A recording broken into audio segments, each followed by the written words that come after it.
Well, hello everyone, and welcome to For the Love of Animals, a presentation of Pinellas County Animal Services and Inspiration 1110 AM. I'm your host, Len Szynski from the Pinellas County Communications Department. For the Love of Animals is a celebration of our connection and commitment to all things animal related in the Tampa Bay area.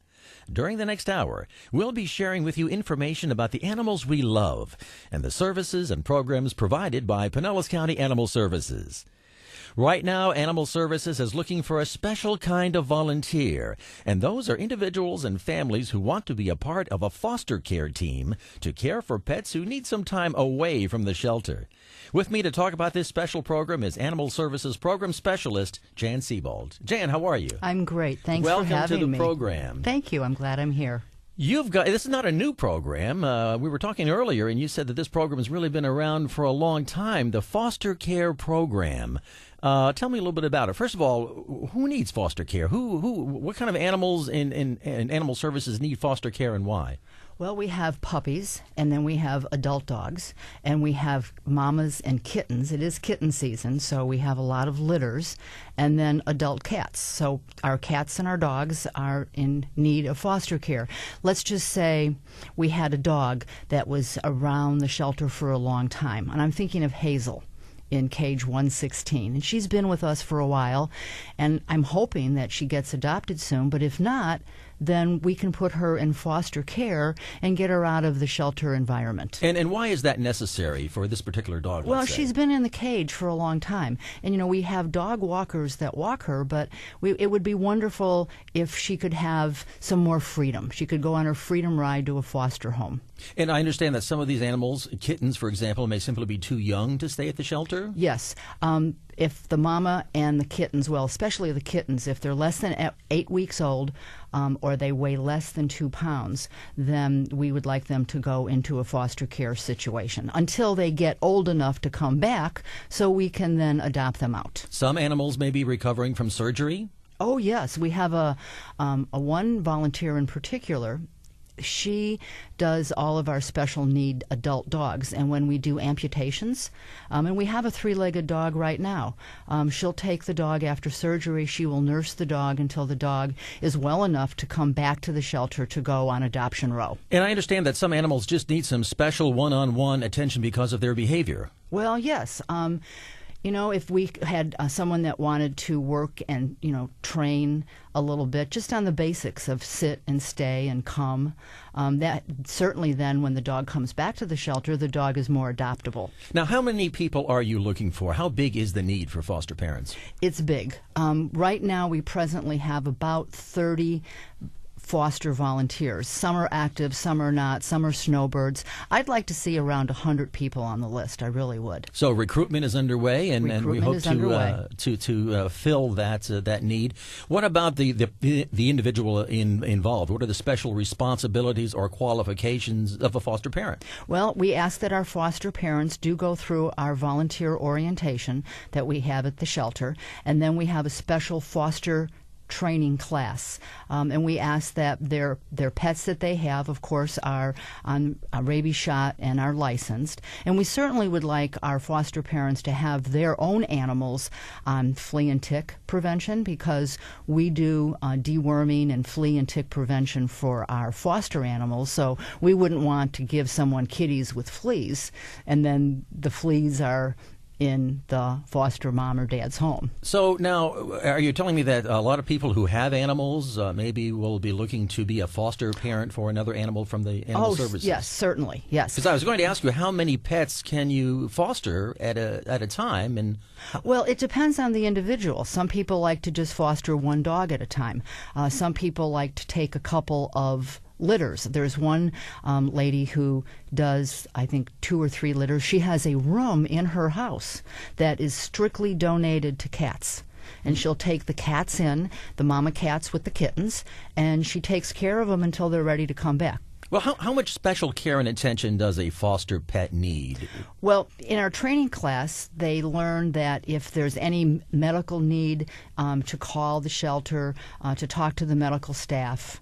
But, if they're little kittens, we want them to be, held and cared for, or a puppy. You know, everyone knows how cute and playful a puppy is, and certainly working on house training. And crate training, I think, as well, because I think that's important. So these animals are going to require a little bit more time, so it's a serious responsibility for somebody. Very much so. What sorts of home environments are you looking for? People with yards, or can a person with a condo adopt a cat, or what are you looking for at home? Well, if we have a home, it would be nice if we had a fenced-in yard, but I don't really think that's a qualification. I think it depends more on the individuals and how much they want to do for the animals, and we certainly match them. If someone was in a condo, let's say, and the condo association says, no kitties, well, we're not going down that road. Sure. We are talking with Jan Siebold, Program Specialist, the Foster Care and Adoption Section of Pinellas County Animal Services, and we're talking about the Adopt a Pet program, the foster care program for pets at Animal Services that need to kind of get away from the hectic pace at Animal Services for a little downtime. How long is the commitment? How long would I usually keep a foster animal for? Well, if let's say they had the mama cat and the kittens, and the kittens were only 4 weeks old, you'd keep them until they're 8 weeks old. So it's a short time. It's a month. With dogs, let's go back to Hazel. If you were willing to foster Hazel, I would say the maximum that you would keep Hazel would be 3 months. But then on a monthly basis, Hazel would have to come back to the shelter to get, her flea and tick prevention and her monthly heartworm prevention, and just get checked over by the doctor. Now, after the foster care period is over, after the kitten grows up or the dog recovers or the behavior improves, what happens to that animal now going back to Animal Services? It comes back to the shelter, but the entire time this animal is given exposure on our Pet Finder site, on our Facebook page. So the animal comes back, and we hope the animal gets adopted. And that's actually the key to all of this. The animal should be a little bit more adoptable, perhaps a little better behaved, certainly old enough to be in the adoption program, ready to find a new home with somebody permanently. And that brings me to the $1 million question. The foster parent, the foster pet parent takes this animal in for, so many weeks, a month or two, maybe longer. How can you possibly turn that animal back into Animal Services after the foster period is over? Well, it's called foster failure. And the foster parents do have the opportunity to adopt the animal that they're fostering. It's pretty hard sometimes when you're fostering and you get that special connection with one kitty or one puppy, and that's okay, because now we have an animal that's placed in a forever home. But now you lose a foster pet parent volunteer. Not necessarily. Okay. I mean, people have, multiple pets, so if you have a foster failure, then, you can still foster. Now, if I were interested in participating in the program, how should I get started? We have the application online, as well as you can call the shelter. Then we would give you the information of when the volunteer orientations take place, and we would give you the dates of the foster training. And how long does all that take before I'm ready and I'm qualified? Less than 30 days, certainly. Oh, really? Okay. Yeah. And are there animals immediately available then? Yes. Okay. And we will give you, puppy food, dog food, kitty litter, kitty trays, kitty food, cat food. We have that all ready to go. Does it always work out? If I am the foster parent for a foster dog or cat and he comes to my home, does it always work out, or are there times when after a couple of days it's like this is not going to work? Well, of course, and we are certainly open to that. And the foster mom or dad would just contact us, and the animal would come back. I mean, no one is ever stuck with our animals. You just never know. Sometimes you think, oh, this is great. I'm going to foster Fluffy, and then Fluffy maybe was not feeling well, and then in a couple of days, Fluffy becomes just crazy cat climbing up your drapes. Or if I have another pet, as you said, a lot of these people have other pets at home. If the other pets don't get along with one another, then that's going to be a problem that I have to solve very, very quickly. And once again, I would imagine the toughest part about fostering the animal is giving the animal back. Mm-hmm. But you know that you're giving the animal back to a really great shelter who cares about the animal and finding that forever home. Absolutely. All right. Well, thank you very much. I'd like to thank my guest on this part of the program, Jan Siebold, Program Specialist, Foster Rescue and Adoptions from Pinellas County Animal Services. And we would encourage our listeners, if you have any comments or questions on anything we've talked about on this program, send us an email. That address is animals@pinellascounty.org, and we'll share your concerns on a future edition of For the Love of Animals. Well, the 4th of July is coming up, and it's a noisy celebration all across America and across Pinellas County. Maybe too noisy for our pets.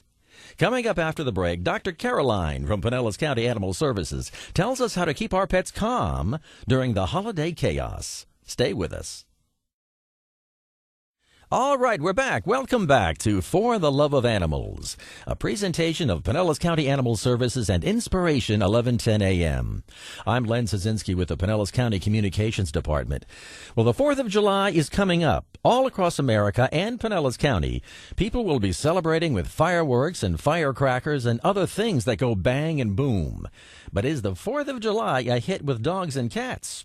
With me today to share some advice on the subject is Dr. Caroline Thomas, Director of Veterinary Services for Pinellas County Animal Services. Dr. Thomas, Caroline, hello, how are you? I'm good. How are you, Len? Welcome to the program. So nice to have you on the program Well, here thanks today. for having me back. Oh, sure. 4th of July. Dogs must hate 4th of July from what I hear in my neighborhood. Oh, yes. And you know how people in Florida are. We are so proud of our independence and love to celebrate. And part of that includes, lighting off fireworks and other sorts of things that make a lot of loud noises. One of the issues we see is a lot of dogs and cats weren't exposed to these loud noises when they were younger. And so they aren't well socialized to that and can find that very, very scary. And we see a lot of animals that have anxiety and fear around the 4th of July with all of the loud noises. Now, there's no way to escape it. I know in my neighborhood it's better than it used to be in years past, but, somebody will shoot off a firework and explodes, and all the dogs in the neighborhood will start barking. They'll finally get quieted down. Somebody else does it the next door, and they all start up their cacophony again. So you can't avoid it. No. How can you handle it? Well, the ways you can handle it is if you do have a young dog, especially a puppy, getting them used to loud noises, especially when they're a few weeks old up until a few months, just making sure that it's a positive thing, giving them treats. Also working with your dog on some basic training things. So training them to have a calm, quiet command. And you need to work on this not when the fireworks are going on, but in preparation for this and any other event that your dog might find stressful. But working with them to learn how to sit and be calm, and you can use this with positive reinforcement with treats. You reward calm, quiet behavior, and you make a command for that. And then what you can do is you can use that when your dog is stressed out by different things like the fireworks to help them learn how to calm down. Because dogs while they're very smart, they aren't as cognitive as we are. And so they can't logic through the fact that nothing bad is happening to them from the fireworks. They just know that there's a loud noise and they're scared. Now, will different dogs have different reactions? I would imagine some dogs, the inclination is to go crawl under the bed. Other dogs may become more aggressive. Do you find that to be true? You can. I'd say most dogs either don't mind the fireworks or they get nervous and will go and hide.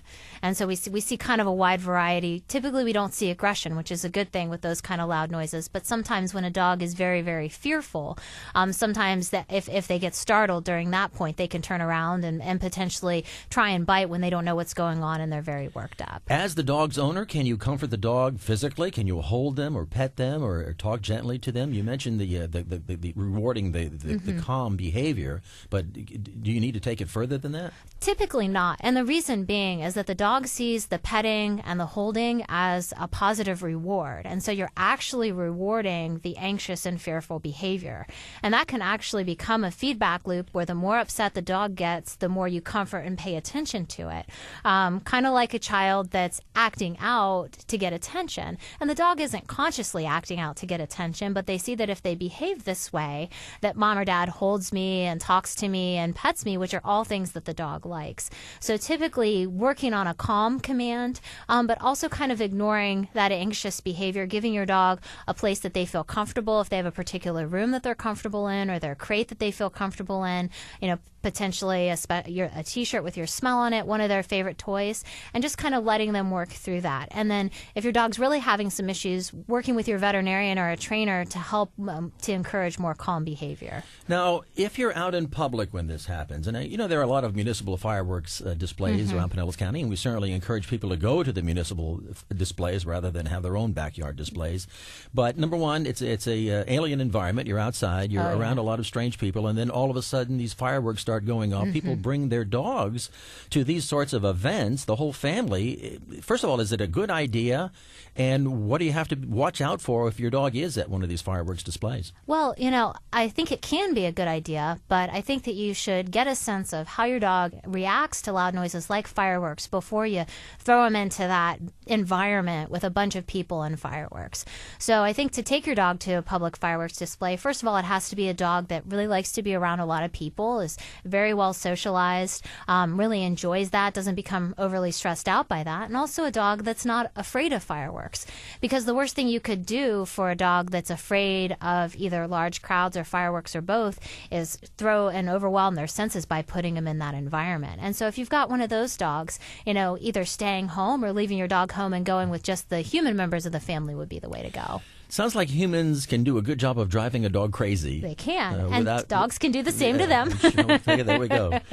What about parties now? Football, the time of year where people have lots of people over for football parties, and there's a lot of noise there. People are jumping up and down. They're being very aggressive, yelling at the TV. How does a dog perceive this in its own home environment?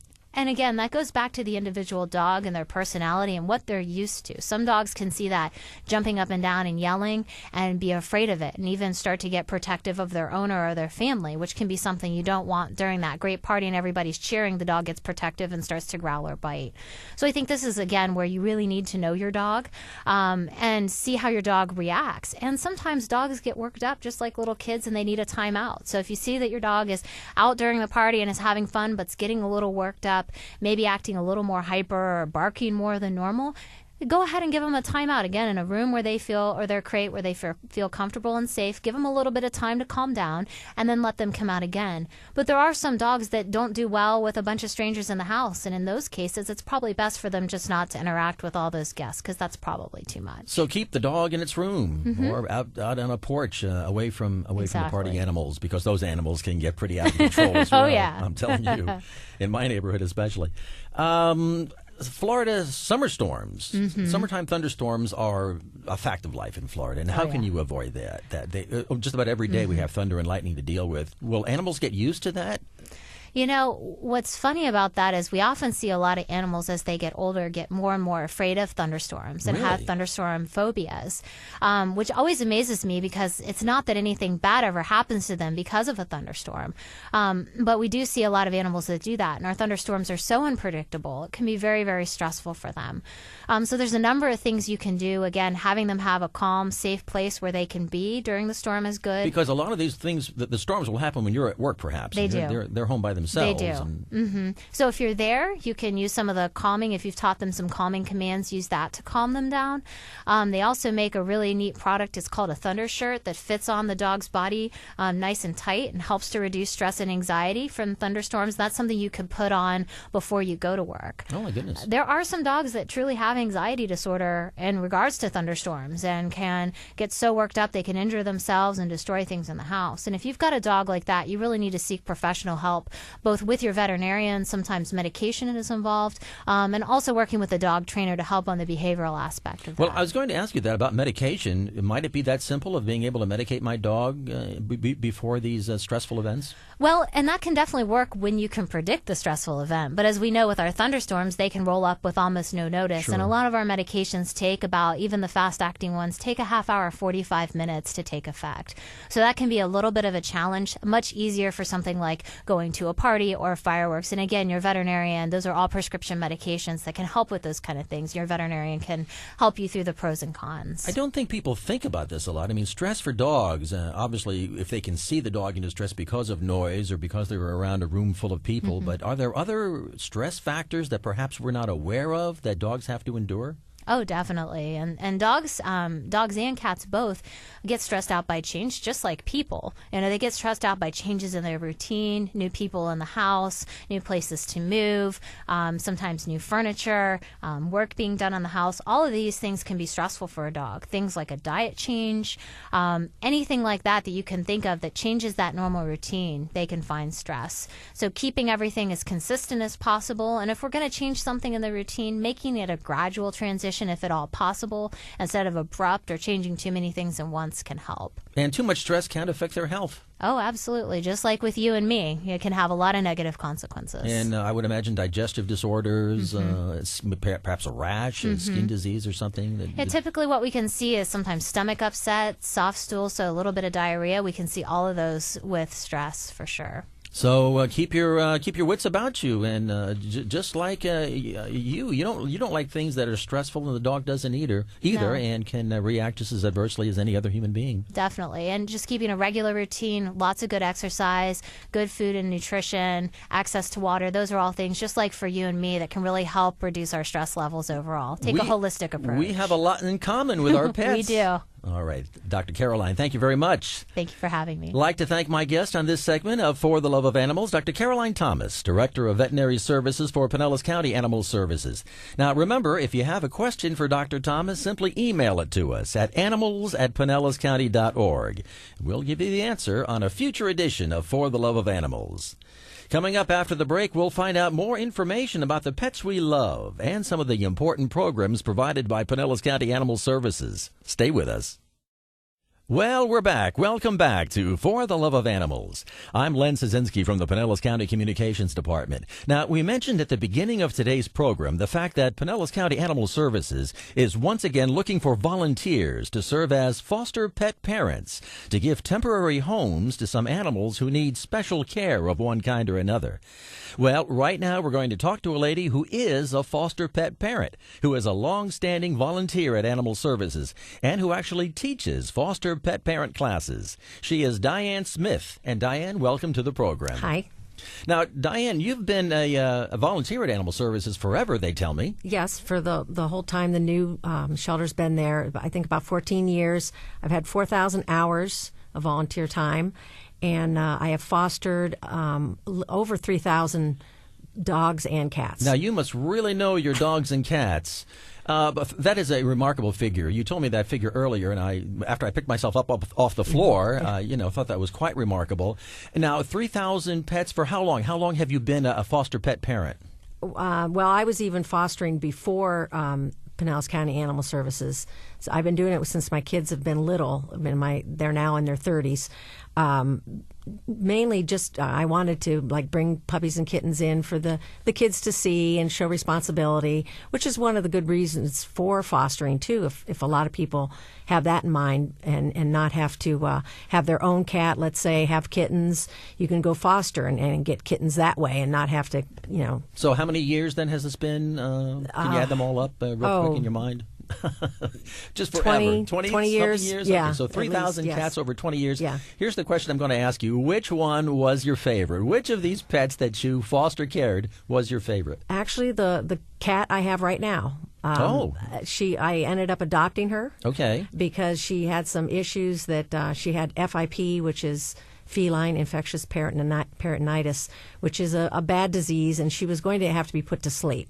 And I didn't have any cats of my own, so I, really, tried to treat her and everything while she was little, and my heart went out to her, so I definitely adopted her. She's now 2. She's doing okay. I don't think she's going to live a real long life, but I'll keep her, as long as she goes. Now, I was going to test your memory and see if you remembered all the names for all these animals, but we're not going to do that here. I don't want to. We used to. The kids used to name. When I would bring a litter of kittens in, they named them all, and then I just totally ran out of names. I mean, it's just there's too many. Yeah. So then everybody gets a number. You, and right, you. That's right. all their names. Now, you're involved with the foster pet parenting classes right. at Animal Services. So what are they like? What do people learn? What's important for them to learn and to know before they take on a foster pet? I guess the main thing is that everybody, we have their backs as far as if they decide they want, like I say, a litter of kittens, they can contact us, and then we will give them a litter of kittens. The animal techs there will go through everything that they need as far as anything medical. Of course, they're vaccinated and given flea control and everything. And then they're taken home. And the good thing about the program, too, is that we have a 24-hour, there's numbers that you could, if you have any problems, questions, emergencies, there's numbers that you could reach someone 24 hours a day. So they learn a little bit about veterinary medicine. Right. And they learn a little bit about animal behavior. Right. And, for example, what would be the most important thing a foster pet parent would have to remember before embarking on this project? That you need to bring them back. Well, now you laugh. And, right. and no, that's sometimes an issue. That's a question I have written down right here. How tough is it to give them back? You've had to do this 3,000 times. Right. Does it break your heart every time? It does, but right behind the, you get attached to some of them, and then, but I know that there's so many that are waiting. And so that kind of gives me the thing, well, I know these guys are going to get homes because I've raised them up to be adoptable. And so then I know that there's some right behind. So it's hard on some, of course, but it is, easy once you know there's more right behind you. Well, I think that's so wonderful, and my heart goes out to you and to everybody in the Foster Pet Parent Program. We are talking with Diane Smith, volunteer with Pinellas County Animal Services. She teaches foster care and has a foster pet of her own, many, many, many of them. How many do you have right now? You mentioned the cat. I have 7 kittens right now. 7 foster kittens? Yes. And how many regular pets do you have? Well, I have a Doberman, a standard poodle, and the kitten that I adopted. So, my goodness sakes, it must be quite chaotic around your house on any given time. It can be. Now, when people get into the program, how do they stay with the program? You've stayed with the program 20 years, but do most people stay with the program, or do you have a turnover rate? Are you constantly looking for new volunteers? Well, we are constantly looking for them, and right now we're really starting to have it really organized. Before it was just, maybe Mary, one of the techs, would call me and say, do you want kittens? Now we're going to have a system where the animals that come in, then we call them, and it's going to work out a lot better for the shelter to be more organized. And that's why we started up the foster program, and why I'm teaching, so that I let everybody know what's happening with the fosters. And I understand that when people are in the program, they come for refresher courses every couple of months. Right. Yeah. And what do you update them on? Well, problems, behaviors, or and we like to have them back in like 2 weeks to make sure that they're gaining weight. A lot of times the foster parent doesn't even see that they're like losing weight, like small kittens. And so, like you said, we can educate them with some veterinary medicine on the way too. It's just, that's why we bring them back to do that. Then we have to reiterate that you're fostering these pets for several reasons. Once again, either they're too young to stay in the shelter on their own, or they have behavioral problems, or they have medical problems. And I would imagine the behavioral problems are the most challenging assignments. Well, yeah, they're not real bad behavioral problems. A lot of it is if they're real shy, where they just need to be around some people and coax them from under the bed. Right, is the first right. assignment. And because usually if they're in a cage, that usually they get a lot worse because they tend to go back in the corner and they don't want to come to you. But if they're in the foster home, they kind of get relaxed, and so shyness, like you said, some medical issues, things that helps in a home environment instead of being in a kennel. How do I choose my foster pet? Is there a selection I can choose from, or do you pretty much assign me an animal based on your need, or how does that work? Well, usually we like, if you're interested in fostering anything, when you notify us to say what you're interested in. Maybe you are interested in a puppy or a litter of kittens or something. You can try it, but like you were talking about before, if it doesn't work, try the opposite, or try, whatever you. But usually we'll let the the person decide, and then we always have animals around, so we can match those animals up with the people. And I would imagine that you have a question and answer, kind of an assessment procedure going on there to match up the animal with there's the right forms to fill the right out. home environment and everything. Correct. I was talking to Jan about home environments, and are some home environments better for this foster care program than others?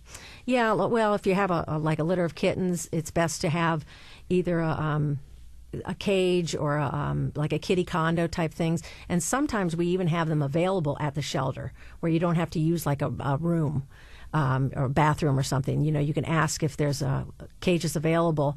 And then because, kittens you generally shouldn't just let run loose at the house because you've got to keep them, under control and watch what they're doing and stuff. So. How do you know when a foster pet is ready to go back to the shelter? Is there some sort of a checklist that you can employ? Well, on kittens, they have to weigh 2 pounds. That's easy. And they have to be healthy. I mean, they have to, not be. Their upper respiratory infection kind of goes through the shelter once in a while, and we get sick cats. So if they're 2 pounds, but they are coming down with a cold, they can be treated at the foster home also. And then once they're over that and they're good and healthy and they're eating well and then they can go out for adoption. Do you ever have a situation where they go back to the animal services and then maybe they're not ready to go back? Maybe they need a little bit more foster caring? Sometimes, or they'll, let's say they get over their upper respiratory and they go back into the adoption, but they're still, let's say, sneezing or something. Then we'll put them back in the foster home for another week or so just to get them kind of over that. And you told me, how many foster care parents do you have right now? I think she said about 30. About 30, I think is what I heard. She wants to get up around 100. Yeah, because now, will some of these people be on call, or would they all have foster animals in their care right away? Well, they'll always be on call, and when like, let's say you're done with a litter and you don't want to do it anymore for a while, then you can take a break. Okay. And but we'll have the list going at all times, and then that way, we can match them up. Now, just talking with you, I can tell that you love animals, and I'm thinking that it must take a very special individual to want to care for these special needs pets, to be able to care for them for a while and give them back once they're better, in order to, as we mentioned before, in order to turn their attention to some other animal that needs their care.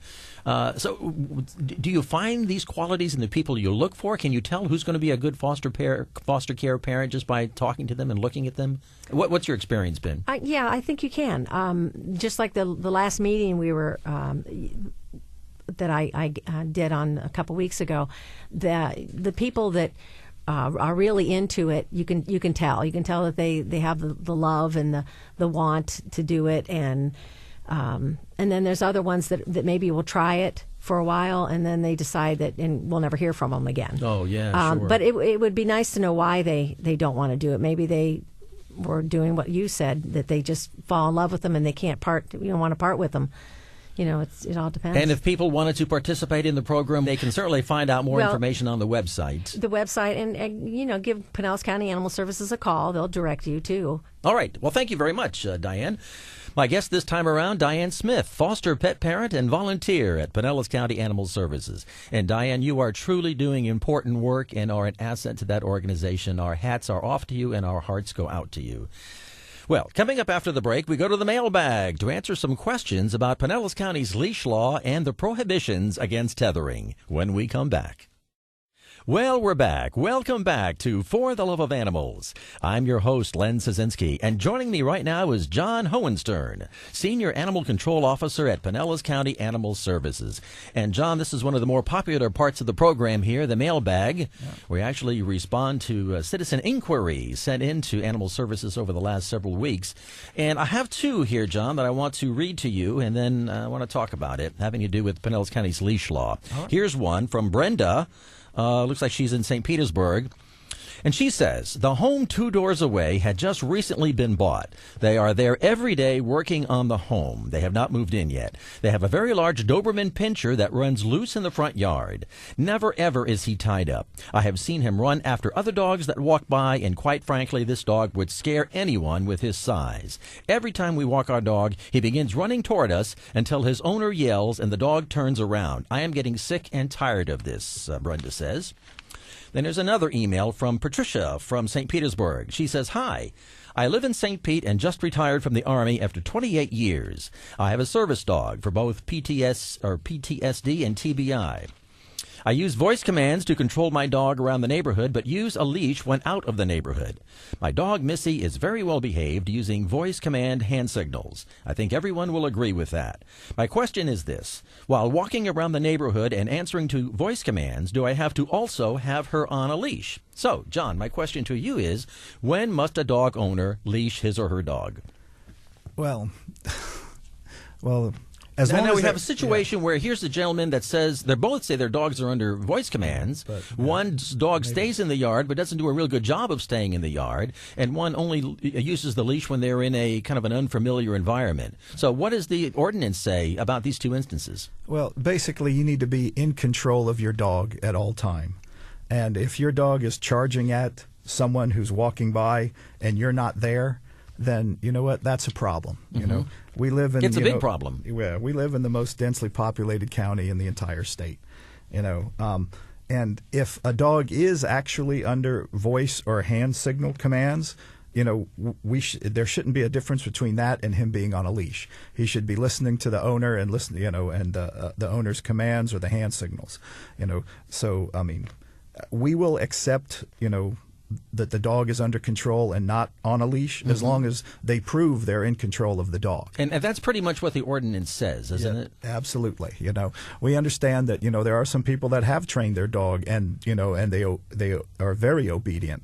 But there are, you know, others that, you know, that are not, you know. So that's the big question. How well does the dog behave? Now, I've seen demonstrations for police dogs, say. One time in Pinellas Park, these dogs were amazing. Yep. Running pell-mell, it got about, 50 yards away from the owner. The owner yelled, "Stop," and that dog stopped. Right. Fido, down the street from me, won't quite behave in that manner. Right. Yeah. And that's the problem. Then, you know, then that dog needs to be kept inside, you know, in its own fenced-in yard, or it needs to be walked on a leash. Now, what does the ordinance say about having the dog in its own yard? And am I allowed to keep my dog in my own yard off the leash? Yes. I mean, if it's a fenced-in yard. If it's a fenced-in yard. Yes, as long as, you know, there's no way that the dog can get out. Yeah, if it's not a fenced-in yard, then no. Okay. You need to be out there with your dog. So let's make that distinction, because I think a lot of people think, well, it's my yard, the dog stays in the yard. Well, no, it doesn't, but... Right. If there's no fence and nothing to keep the dog in there, all that's going to take is something to motivate him to leave the yard, and he will.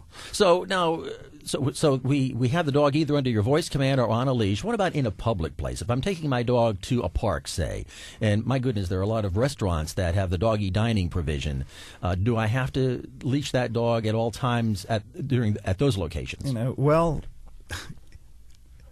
I guess the smart answer would be yes, you should have your dog leashed, you know, because a lot of people will do that. They'll take a dog to the park and let him run around, but there are other people in the park, other dogs in the park. That don't know you or your dog, and you know, and there are some dog people, there's some people that aren't dog people. And if I go to the park to eat my sandwich and be in peace and your dog's kind of like running up on me, then, you know, I guess I'd be somewhat upset about that. And so, you would get an email from that person, I know. Probably saying, I was sitting in the park, right? But, you know, like I said, we live in the most densely populated county in the entire state. You know, it's probably the smart thing to do to keep your dog on a leash when you're going to be in a crowded public place, especially where they serve food. Yeah. You know, I mean, who knows what's going to get to your dog's attention. So, but you know, if your dog is that well trained and he will abide by, you know, the hand signals or the voice command, then, you know, technically, as long as the dog's under control. But the minute he turns his head and, you know, takes something off of somebody's plate, I think you'd be, you know, that'd prove that you're not in control of your dog. What should I do if I encountered an unleashed dog? If I'm taking a stroll through my neighborhood, or if I'm walking my own dog and all of a sudden an unleashed dog starts bounding toward me? You know, well, you know, you can tell by how the dog's approaching you. If you know, is he in an apparent mode of attack? You know, does he just want to come up and greet you? You know, sometimes yelling at the dog will help, or just, you know, talking to him. Hey, buddy, you know, give him that kind of nice, friendly voice and see how he reacts. You know, or just tell him to go home. Yeah, you know? I think that's the problem. You just don't know. Right, what you're going to get. Yeah, that's true. Anyway, we are talking with John Hohenstern, Senior Animal Control Officer with Animal Services, and we're talking about leash laws and some other parts of the ordinance here. I've got another email for you, John. Says here, this is Ko. It says here from Pinellas Park. She says, I am sending this email to complain about one of my neighbors who tied up her dogs in the front of her yard and let them bark at anyone who walked by, including the mail carrier. According to the Pinellas County Animal Services Ordinance, tethering dogs is illegal, she says. I am also concerned about the safety of people in our neighborhood, especially children, as she keeps the loop that is tied to the dog long enough so that the dogs can possibly reach to the road. She goes further on to say that these people have a fenced-in backyard, but they prefer to tie up their dog in the front yard. That is blatantly illegal. Is that not true? If they are not there with the dogs, yes. Now, what do you mean? Okay, if I'm in the yard with the dogs and they're tied up, then and I'm supervising them per se, then that's all right. You can do that. All right. Well, okay. That's good to know. If they're tied up 24/7 and then and no one's there to supervise them, then that's so a it doesn't problem. matter if it's backyard or front yard. If the dog is tied up by itself, that's against the ordinance. Right. You should be there with your dog if it is indeed just tied up. Yes. And if when that's reported to you, because I know, once again, we get a lot of complaints about that, what do you all do to investigate? Well, we get out and we'll, take a look. A lot of the tethering complaints, just like this one, it's really kind of a barking complaint that's hidden. They kind of go hand in hand, I think. With the tethering thing on the side. But, we get somebody out. We do consider, the tethering thing that, getting on the neglect/abuse area. It's a high priority call for us. We'll go out there, and if we do indeed see a dog that is on a tether and there is no one home, we will leave a detailed door hanger and a pamphlet we have about the anti-tethering rules, and instruct the owner. You cannot do this if you're not home. Yeah. And we'll put a follow-up call on the board to get back out there the next day to make sure the dog's removed. And we try to educate people. There are a lot of people that move into the county and they don't realize they can't tether their dog. What's so bad about tethering? I mean, it seems pretty much tying the dog up in the backyard, provided there's shade and food and water. That almost seems traditional, but why is it bad for the dog? Well, to be on a rope or a chain or whatever, 24/7 and not having, any kind of socialization or, not being able to get to where you want to get, there's a problem with that. But there's also a way around that in our ordinance, that if you set up a pulley line or a zip line, they call it, or whatever, with swivels on both ends of the leash, where there's no way in the world the dog can tangle itself up on anything. And like you said, you provide food, water, and shelter. That's that's a reasonable accommodation, and that's legal. All right. Okay, there we go. One more surprise email for you real quick. This is from Terry in Clearwater. She says, I was wondering if there is a law that people must clean up after their dogs in Pinellas County. Is there? Well, there's no set, as you would say, pooper scooper law, but it does kind of fall under our public ordinance, or a public nuisance ordinance, pardon me. If your dog does, or if your animal defecates on the property of others, it's considered a public nuisance. Yeah. Okay. And we can do something if one of us observes the violation, or if two neighbors, two different addresses, will fill out a verified statement, or an affidavit that needs to be notarized, saying that on this specific date at this specific time the dog was running loose and did indeed defecate on the property of others. We can issue a citation based on those affidavits. Sounds like it's a lot simpler for people to keep those doggy poop bags in their back pocket and use them. I would like to add that to the ordinance, that if you're walking your dog and you don't have a poop bag with you, that's a violation. There we go. For a future BCC meeting. Well, that does bring us to the end of the program. I want to thank our guest this time around, John Hohenstern, Senior Animal Control Officer with Pinellas County Animal Services. You have been listening to For the Love of Animals, presented by Pinellas County Animal Services and Inspiration 1110 a.m. Be sure to be with us next Saturday, 11 a.m. to noon, right here on Inspiration 1110 a.m. for another episode of For the Love of Animals. And if you have any questions or comments on anything we've talked about on the program, just send us an email at animals@pinellascounty.org or give us a call at area code 727-582-2600. For more information on Pinellas County Animal Services, including photos of the dogs and cats up for adoption this week, go to our website, pinellascounty.org/animal services, one word. Once again, thanks for listening. I'm Len Szynski with the Pinellas County Communications Department. Join us next time for The Love of Animals.